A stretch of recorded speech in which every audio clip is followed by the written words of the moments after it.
Switzerland চুপচাপ পৃথিবীর শেষ দিনের জন্য প্রস্তুতি নিচ্ছে। আর এই প্রস্তুতি তারা নিচ্ছে কোনো কয়েক বছর ধরে নয়, বরং কয়েক দশক ধরে। বাইরে থেকে দেখলে সুইস আল্পস কেবল শান্ত আর সুন্দর পাহাড়ের মতোই মনে হবে, কিন্তু এর ভেতরে লুকিয়ে আছে এক বিশাল রহস্য, ডুমসডে বাংকারের শহর।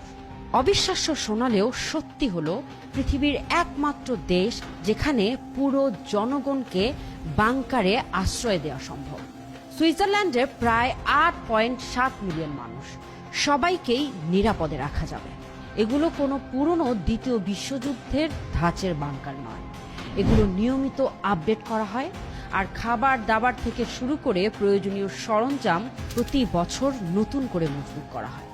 এই ধারণা শুরু হয়েছিল দ্বিতীয় বিশ্বযুদ্ধের সময়, যখন জার্মানি প্রতিশ্রুতি দেয় যে তারা সুইজারল্যান্ডে আক্রমণ করবে না। তখন সুইসরা অন্যদিকে মনোযোগ দেয়। তারা আইন করে যে প্রতিটি ভবনের নিচে, হোক সেটা স্কুল, হাসপাতাল বা সাধারণ বাড়ি, একটা প্রোটেক্টিভ বাংকার থাকতে হবে।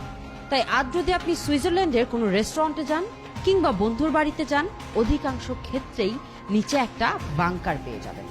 সরকারি তথ্য অনুযায়ী পুরো সুইজারল্যান্ড জুড়ে রয়েছে 3 লাখেরও বেশি নিউক্লিয়ার বাংকার। এদের ধারণ ক্ষমতা দেশের মোট জনগণের চেয়েও বেশি।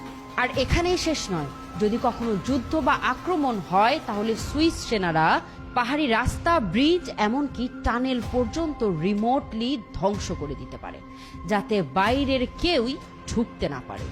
উপর থেকে সুইজারল্যান্ড যতই শান্ত আর নীরব দেখাক না কেন, ভেতরে ভেতরে তারা পৃথিবীর শেষ দিনের জন্য এমনভাবে প্রস্তুত যে তুলনা করা যায় না।